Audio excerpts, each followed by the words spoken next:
평안들 하셨습니까? 잘 지내고 계시죠? 잘 지내셔야 됩니다. 오늘 주보에 있는 우리 제목하고는 조금 다른데요. 오늘 제목은 본성이 어디 쉽게 죽는답니까? 그런 제목으로 여러분들과 하나님의 말씀 나누도록 하겠습니다. 여러분, 우리말 가운데 10년이면 강산도 변한다 그런 말이 있죠. 그 말인 모든 것이 다 변한다라는 것이겠죠. 이 세상 가운데 영원한 것은 없고 모든 것이 다 변한다, 그 말이 10년이면 강산도 변한다 그 말 가운데 담겨 있는 의미일 것입니다. 그런데 참 변하지 않는 것 가운데 모든 것이 다 변하지만 정말 변하지 않는 한 가지가 있다면 바로 사람의 본성이라는 것이 아닐까.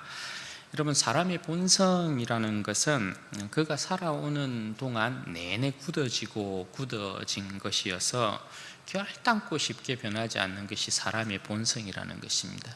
더욱이 타락한 인간들에게 있어서의 본성이라는 건 이 본성이 가지고 있는 특징이 그런 것이거든요. 죽지 않는 한 절대 파괴되지 않는 것이 바로 이 타락한 인간이 가지고 있는 본성의 특징이라고 할 수 있습니다. 오늘 우리는 야곱의 모습을 통해서도 이것을 확인하게 됩니다. 여러분, 지난 2시간에 걸쳐서 우리는 야복강에 홀로 남은 야곱이 하나님과의 싸움에서 자신의 타락한 본성을 꺾지 아니함으로 하나님께서 그를 어떻게 치셨는지, 또 그리고 그 이후에 그가 하나님의 이름과 약속을 사생결단하는 믿음으로 붙잡음으로 하나님께서 그에게 어떻게 축복하셨는지에 대한 내용에 대해서 살펴보았습니다.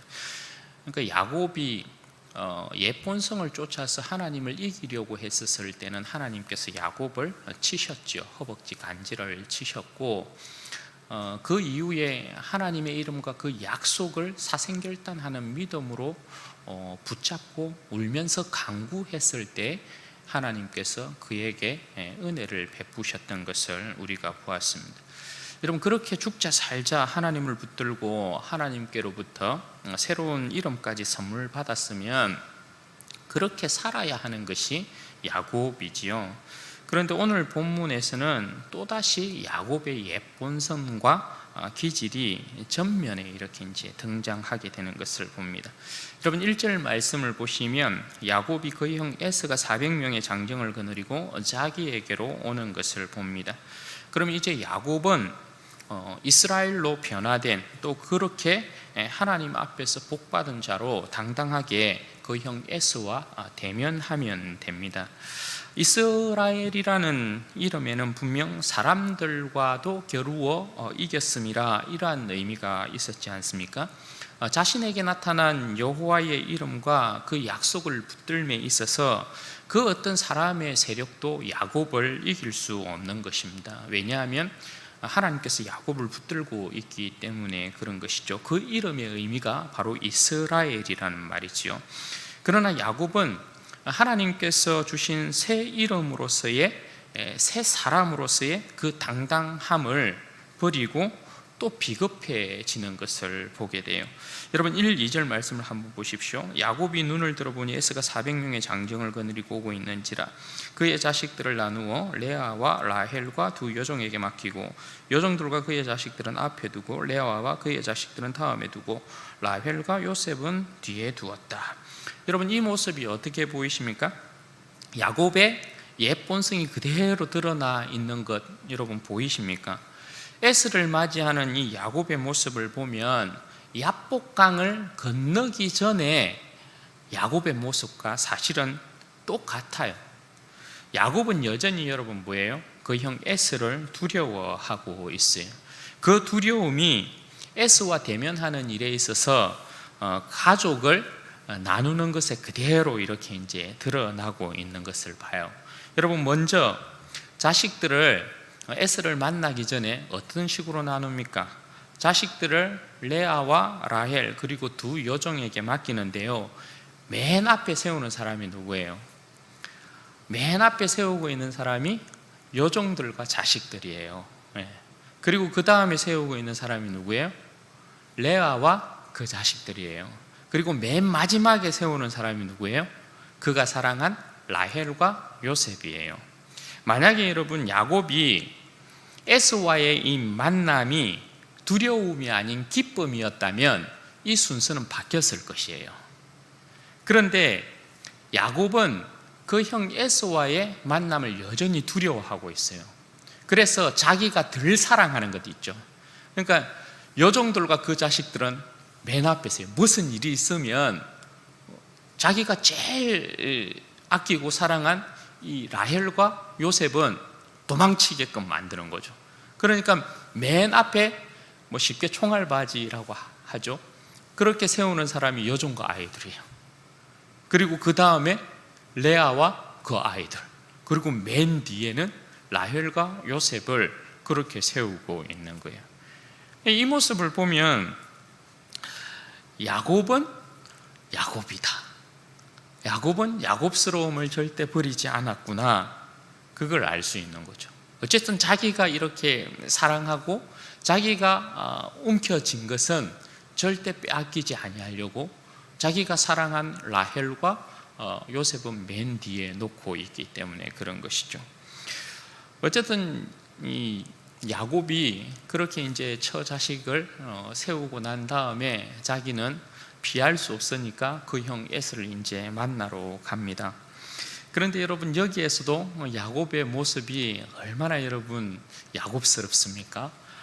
형 에서를 만나러 나아가는데 야곱의 행동을 보면 어떻습니까? 3절에 보면 자기는 그들 앞에서 나아가되 몸을 7번 땅에 굽히며 그의 형 에서에게 가까이 가니, 여러분 야곱이 나아가는데 형 에서에게 나아가는데 7번씩이나 절을 하면서 나아가는 거예요. 이건 사람의 인사법이 아닙니다. 여러분, 사람과 사람이 만날 때는 이런 식으로 인사하는 일이 없어요. 사도행전 10장에 보면 베드로가 고넬료의 초청을 받아서 그 집을 방문해요. 그 집을 방문할 때 고넬료가 그래도 예수님의 제자 베드로 아닙니까? 그죠? 그러니까 베드로가 자기 집에 오는 걸 보고 너무 반가운 마음에 막 뛰어나가서 절을 하면서 베드로를 맞이하거든요. 그러니까 베드로가 깜짝 놀라면서 고넬료를 탁 이렇게 세웁니다. 그때 하는 말이 뭐냐 하면 나도 사람이라, 이렇게 이야기해요, 베드로가.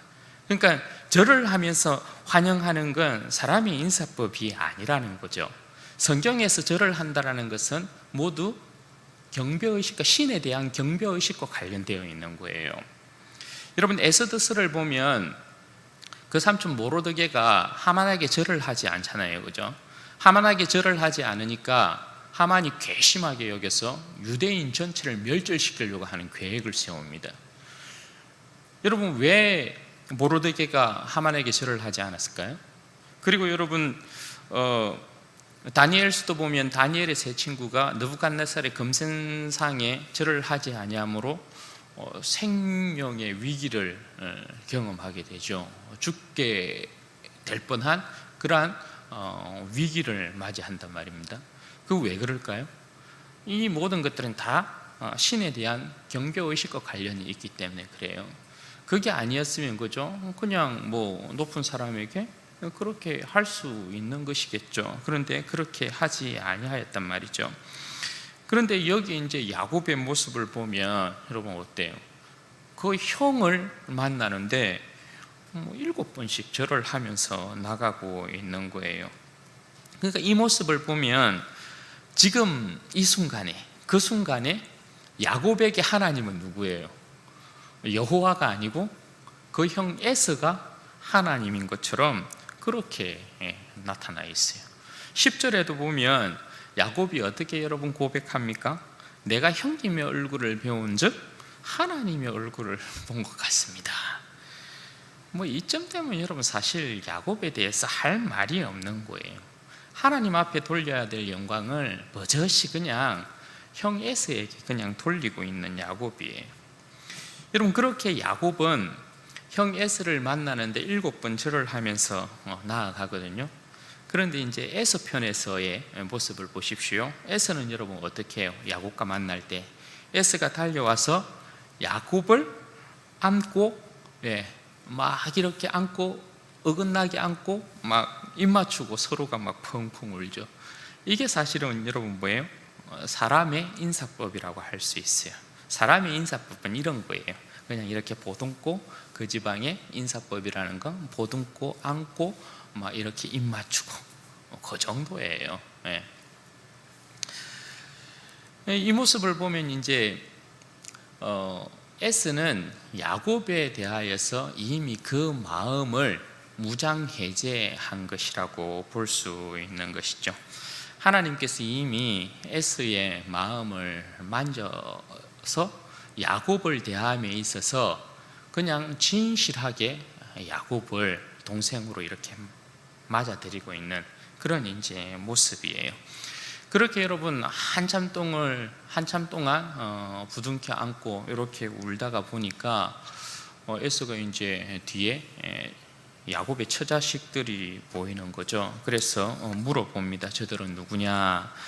그러니까 이제 그제서야 야곱이 자신들의 이제 처자식을 에서에게 인사를 시키고 있습니다. 그런데 또 여러분 여기에서도 보면 처자식을 인사시킬 때 야곱의 이제 모습을 보면 여러분 어떻습니까? 5절 말씀에 보면 그 자신을 어떻게 불러요? 주의 종 이렇게 부릅니다. 에서 앞에서 자신을 여전히 낮추어 이제 부르는 그런 모습이죠. 이미 우리가 살펴보았다시피 하나님의 언약에 대한, 하나님께서 세우신 질서에 대한 이런 부분에 있어서 야곱은 지금 관심 없어요. 이미 보았다시피 야곱은 그 형들의 주거든요. 왜냐하면 하나님께서 질서를 그렇게 세웠기 때문에 그래요. 그런데 오늘 이 야곱은 그 형 에스를 이제 보면서 에스에게 자기의 생명이 여전히 달렸다라고 생각하기 때문에 에스를 주라고 이렇게 부르고 있습니다. 계속 그 내용이 나와요. 5절에도 나오고 8절에도 나오고 13절에도 나오고 14절에도 나오고 15절에도 나오고 계속해서 그렇게 불러요.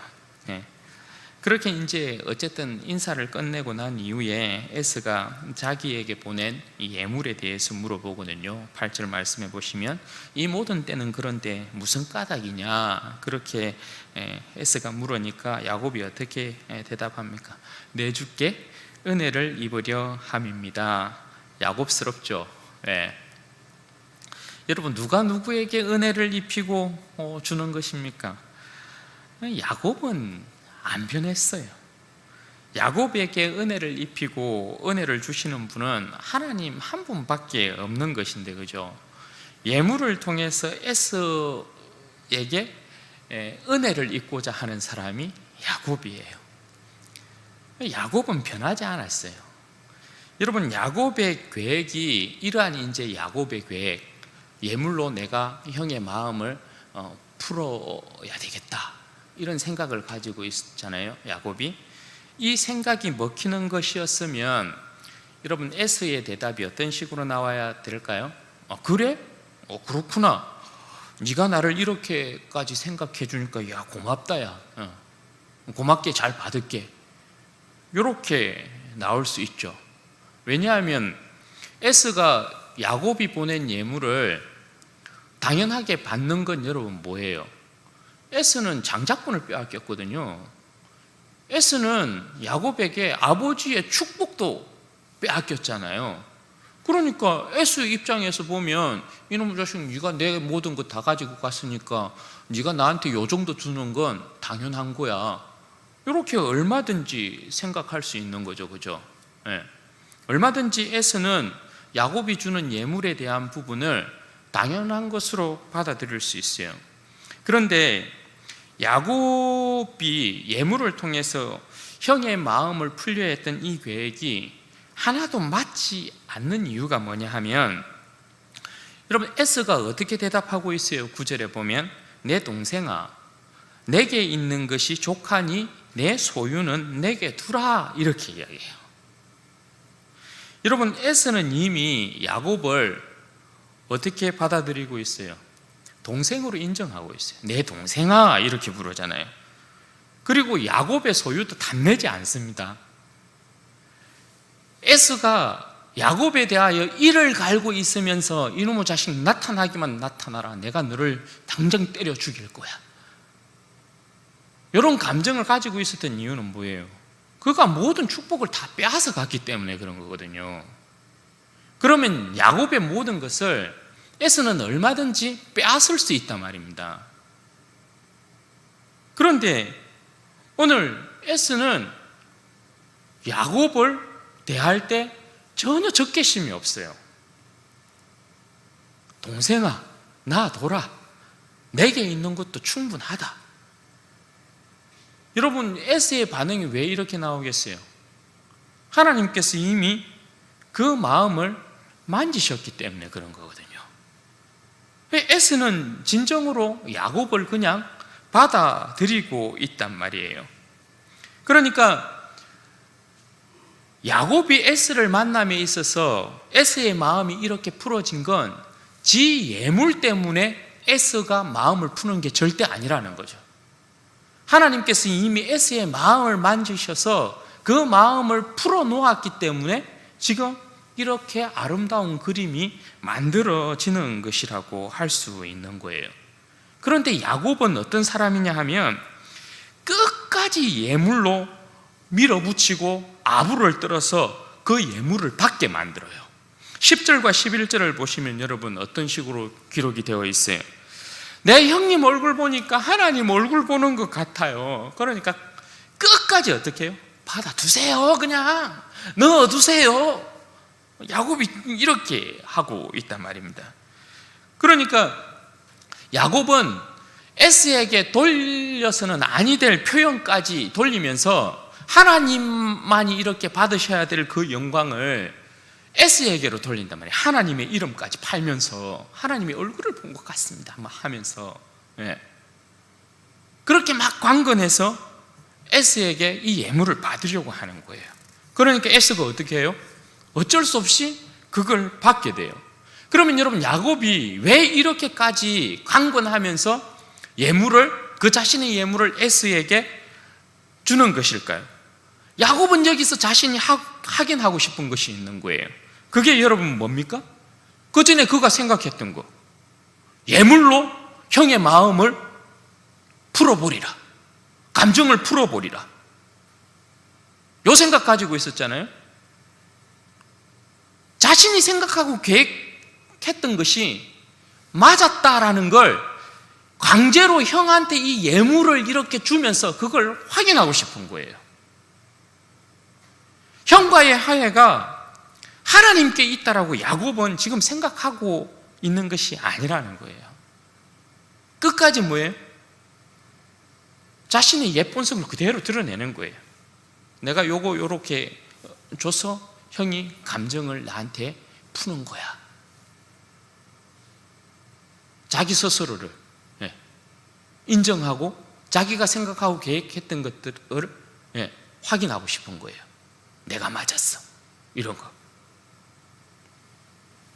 그러니까 여러분, 야곱의 이 모습을 보면 에서에 대한 불신이 여전히 나타나요. 이러한 모습 가운데 그걸 여러분 어떻게 할 수 있어요?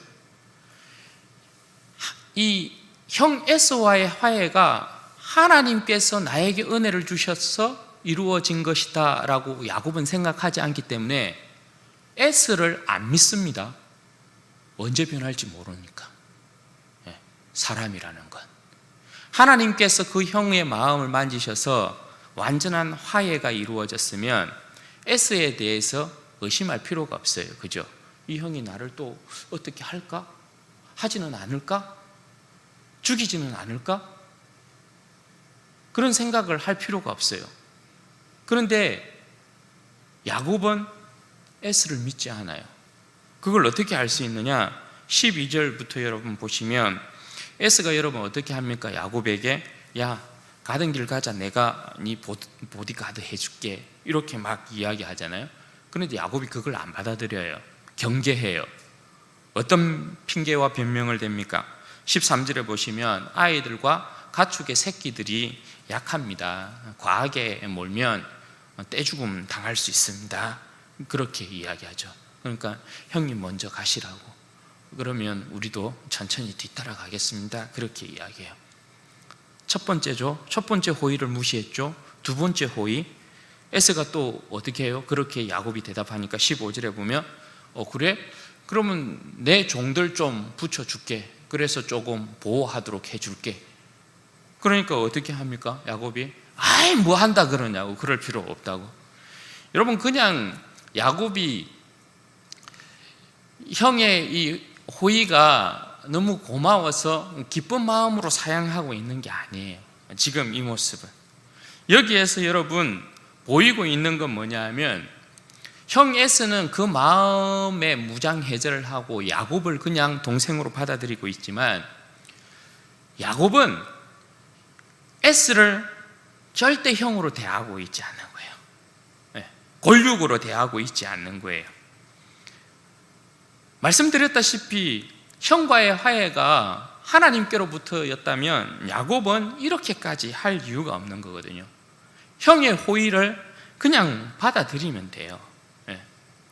그런데 야곱은 끝까지 내가 예물로 형의 이 감정을 풀었다라고 생각하는 자기 생각, 자기 계획에 대한 부분을 자기가 확신하고 있기 때문에 그러니까 형을 끝까지 믿지 못하는 거. 언제 돌변할지 모른대.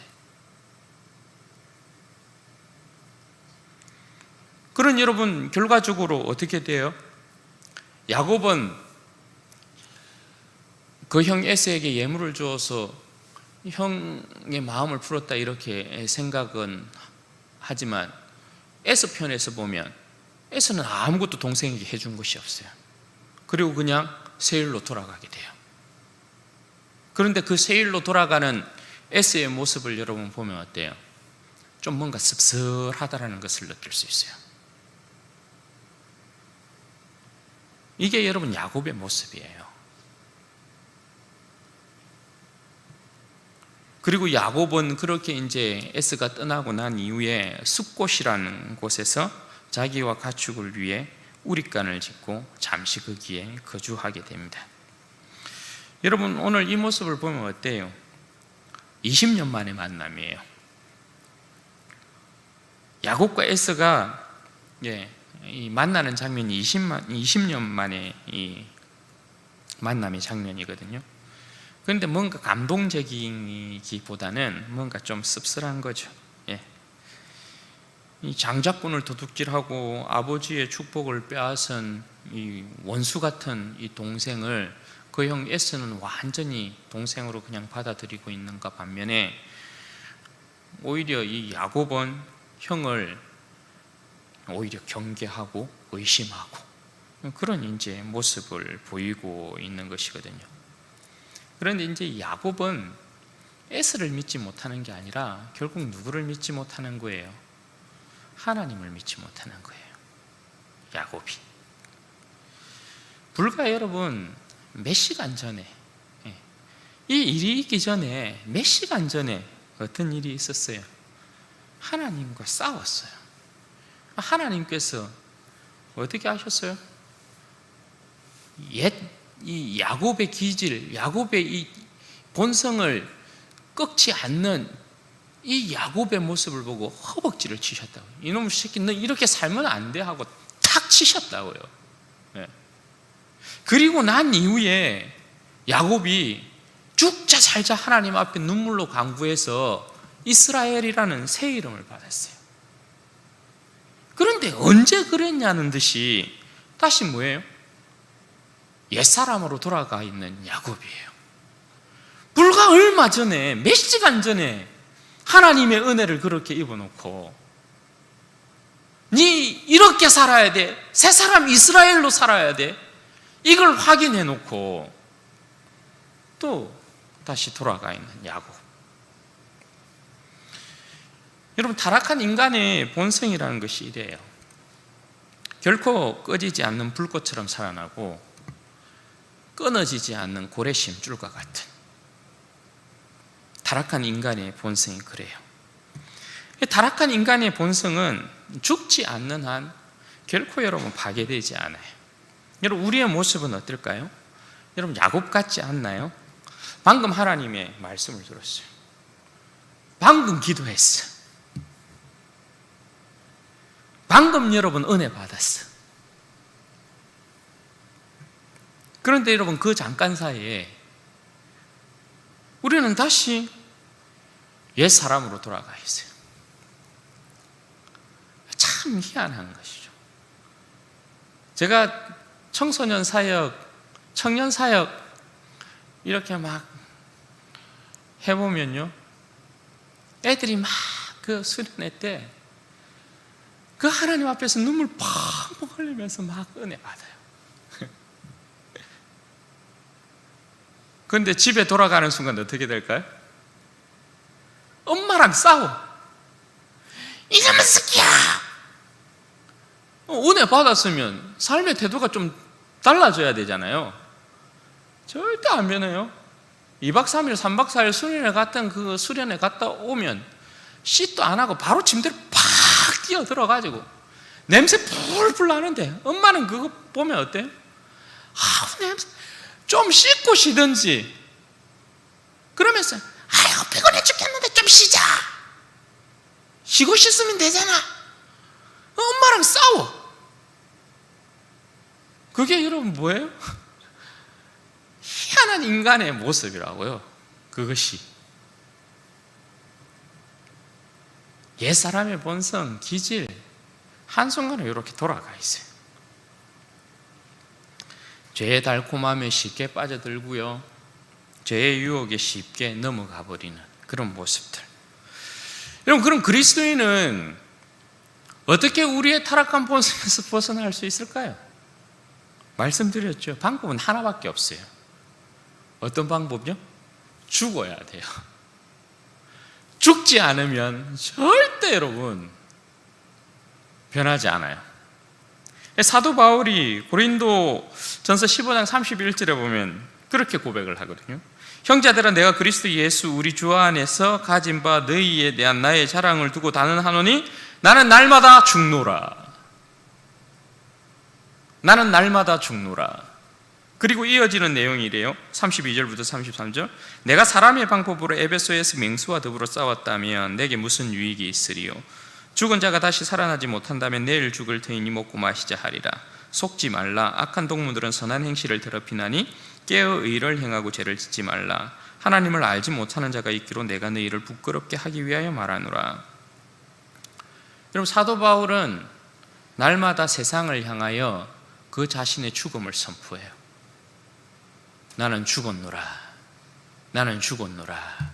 나는 죽었노라. 자신의 죽음을 자랑한다고 그래요. 여러분, 사도 바울이 세상을 향하여서 자신의 죽음을 선포하고 있는 내용이 여러분 뭘까요? 세상에 대하여서, 죄에 대하여서 그 자신은 그리스도와 함께 십자가에 죽었다라는 거예요. 그것들을 더 이상 쫓지 않는다라는 거예요. 왜? 나는 죽었기 때문에. 그것을 쫓았던 옛 사람은 죽었기 때문에 분명히 죽었다고 선포해요.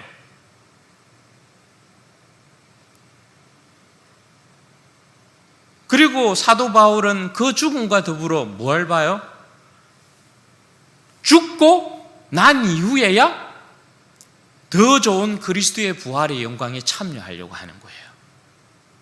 여기에서 여러분 보면 사도 바울이 내가 사람의 방법으로 에베소의 맹수들과 싸웠다면 내게 무슨 유익이 있으리요? 이건 뭐냐 하면, 에베소의 맹수들이라고 이야기하는 건 사도 바울이 복음을 전할 때, 야 이놈 새끼야, 네가 전하는 예수가 무슨 하나님의 아들이냐, 예수가 무슨 구원자냐, 핍박하고 비난하고 그랬던 사람들이 있거든요.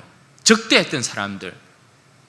여러분, 사도 바울이라고 그죠? 그 사람들과 싸우고 싶지 않았겠어요? 자기를 핍박하고 괴롭히는 사람들과 싸우고 싶지 않았겠어요? 사도 바울이라고 그죠? 자신의 정욕과 욕망대로 여러분 살고 싶지 않았겠어요? 예. 훅 하고 올라오면 한번 붙어주는 거죠. 뭐 까짓것. 그렇게 하고 싶지 않았겠어요? 그런데 그런 맹수들이 끊임없이 여러분 사도 바울을 충동질해서 결국 얻어내려고 하는 게 뭐예요? 죄를 짓게 만드는 거예요. 그러니까 사도 바울이 야 속지 말아라. 악한 동무들은 선한 행실을 더럽히나니 깨어 있어서 의를 행하고 죄를 짓지 말라. 사도 바울이 그렇게 이야기를 해요. 끊임없이 충동질해서 옛 본성으로 세상 친화적인 죄의 종으로 살아가는 그 삶으로 계속해서 데리고 가려고 하는 거예요. 그런데 사도 바울은 어떻게 이야기를 합니까? 그런 모든 부분에 있어서 죽음을 선포해라. 너는 그리스도와 함께 죽은 사람이라는 죽음을 선포해라. 그리스도와 함께 죽고 그리스도와 함께 산 사람이라는 것을 인정해라.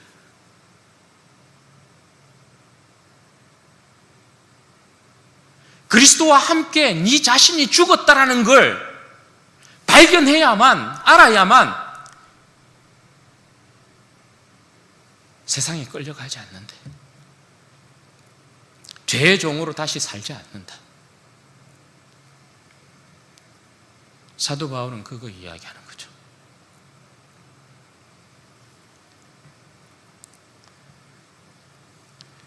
사도 바울은 딱 확실하게 잡고 있는 것 하나가 딱 있는 거죠. 옛 죄의 본성, 옛 사람의 본성으로 돌아가지 않기 위해서는 반드시 날마다 그리스도와 함께 죽은 내 자신의 모습을 확인해야 한다. 그거 딱 하나. 그리고 그 죽음과 함께 그리스도의 부활의 영광이 참여하게 되어지는 그 영광을 딱 보고 있는 거죠.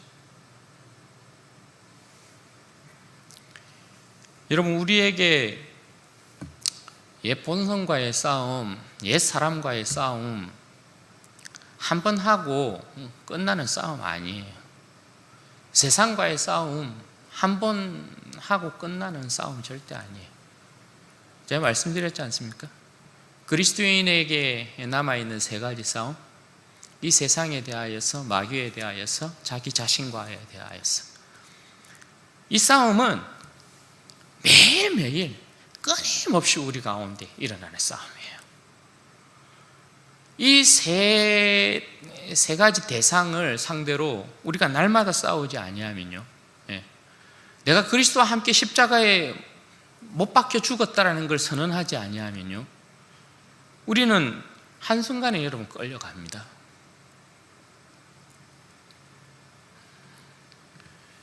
그리스도와 함께 죽고 그리스도와 함께 살아야 합니다. 그렇지 아니하면 우리는 반드시 옛 본성을 따라 살게 돼요. 여러분, 그리스도인이 착각하는 거 하나 있어요. 그게 뭐냐면 우리 안에 지킬 박사와 하이드가 같이 있다고 느끼는 거예요. 그런데 여러분, 그거 아니에요. 지킬 박사일 때는 지킬 박사가 사는 거예요. 하이드가 나타나면요, 하이드로 사는 거예요. 여러분, 우리가 죄를 지을 때는요, 옛사람, 옛 본성을 쫓기 때문에 죄를 지어요. 우리가 여러분 죄를 이길 때는요, 그리스도인으로서 살고 있기 때문에 죄를 이겨요. 여러분, 제가 그리스도인의 새로운 본성은 여러분 뭐라고 이야기했습니까? 우리는 그리스도와 함께 죽고 다시금 사는 거잖아요. 그리스도와 함께 죽고 다시 태어난 사람이거든요. 그리스도와 함께 살았다라는 것, 그리스도로 말미암아 다시 태어났다라는 거죠. 그럼 그리스도로 말미암아 새롭게 태어난 사람의 새로운 본성은 여러분 뭐라고 그랬어요? 성령으로 사는 거라고 그랬어요. 우리는 내 옛 본성, 옛 사람이 그리스도와 함께 십자가에 못 박혀 죽었다라는 것을 여러분 확인하고 성령으로 다시 살지 아니하면 반드시 옛 사람은 돌아갑니다.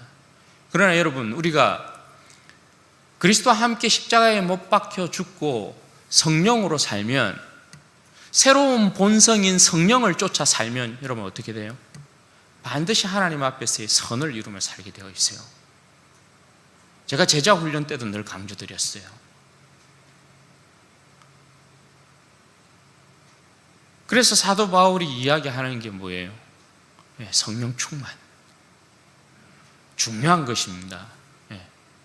우리가 날마다 그리스도와 함께 십자가에 죽었다라는 것을 선포함과 동시에 성령의 충만함을 받아서 새 사람으로 살아가는 것, 여러분 너무 중요합니다. 이것이 이루어지지 아니하면 몇 시간 전에 은혜를 받아 놓고서도 그 은혜를 뒤집는 것이 인간의 타락한 본성과 본능이에요. 그러니까 우리는 성령의 충만함 가운데 우리 안에 죄의 본성, 하이드가 튀어나오지 못하도록 꽉 죽여놔야 된다고요. 네. 성령님만이 우리의 삶을 확 휘잡아서 내 삶이 성령의 능력 가운데 주님 앞에 순종하고 복종하고 주님의 길을 따라가고, 세상이 어두우면 어두울수록 죽음의 질병이 창궐하면 창궐할 일대일수록 성령의 충만함, 내가 그리스도와 함께 산 사람으로서 이 세상 가운데 그리스도의 이 복음의 영광을 어떻게 드러내며 살까? 성령님의 지도와 인도를 받고 성령님께서 주시는 지혜대로 그렇게 살아가는 것, 너무나 여러분 필요한 것이죠. 그러므로 여러분, 우리는 끊임없이 주님 앞에, 제가 새벽마다 기도하는 것도 그런 거거든요. 오늘도 주님, 십자가의 사건이 나의 것 되게 해주십시오. 2000년 전에 그 십자가의 사건이 아니라 오늘도 2000년 전에 십자가에 못 박혀 돌아가신, 나를 위하여서 못 박혀 죽으신 예수님의 그 십자가의 사건이 오늘의 것, 오늘 내 삶을 살아가는 나의 것이 되게 해주십시오. 십자가에서 죽은 내 자신을 확인하고 발견하고, 십자가에서 나는 죽었노라 선포하고, 그리스도의 새로운 사람으로서 성령을 쫓아 그리스도의 새 본능, 성령을 쫓아 사는 삶을 통하여서 하나님의 뜻을 행하고 주님 앞에 선을 행하고 이 세상 가운데 복음의 영광을 드러내는 인생 되게 해주십시오. 우리 모두가 여러분 그렇게 기도해야 될 때입니다.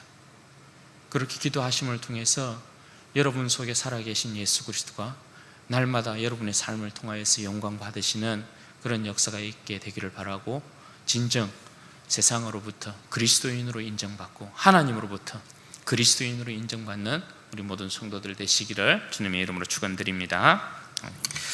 같이 기도하십시다. 이 시간에 여러분 같이 기도하실 때에 하나님이 인생이 날마다 그리스도와 함께 십자가에 못 박혀 죽은 인생인 것을 발견하게 하시고 또 선포하게 하시고, 나는 날마다 죽노라, 그리고 예수 그리스도와 함께 다시 살아나는 인생, 더 좋은 부활의 영광의 소망을 가지고 살아가는 인생, 성령 충만함으로 살아가게 하셔서 옛 본성대로 살아가는 인생이 아니라 주님 안에 새롭게 태어난 인생으로 살아가는 복된 인생, 어두운 시대일수록 주님 앞에 순종하고 주님의 말씀을 쫓아 행하고 복음의 영광을 높이드는 그러한 복된 인생 될 수 있도록 하나님 은혜를 주십시오. 우리 같이 기도하십시다.